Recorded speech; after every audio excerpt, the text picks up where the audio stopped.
4 plus 1 gives us 5. And 4 times 5 equals 20. So 20 divided by 20 is just 1. But this answer is not correct. Because according to the order of operations, which is PEMDAS, P stands for parentheses, E stands for exponent, M and D stands for multiplication and division, and A and S stands for addition and subtraction. First we have to do parentheses, then exponent, then multiplication or division, and finally addition or subtraction. Remember that multiplication and division have equal priority and we have to work from left to right. And the same applies to addition and subtraction.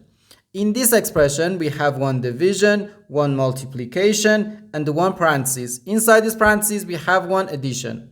Here we have a multiplication because in mathematics, when a number is placed next to parentheses, it means multiplication, and we usually don't write the multiplication sign for brevity. Okay, so according to the PEMDAS, first we have to do this parentheses, then this division, and finally this multiplication.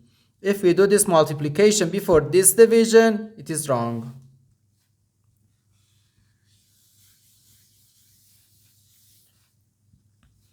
So first we have to do this parentheses. Inside this parentheses we have 4 plus 1, which equals 5. So we have 20 divided by 4, then times 5.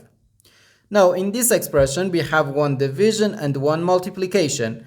As I said, multiplication and division have equal priority and we have to work from left to right. So here first we have to do this division. 20 divided by 4 gives us 5. So we have 5 times 5, which equals 25. And this is our final answer to this problem. The correct answer is 25.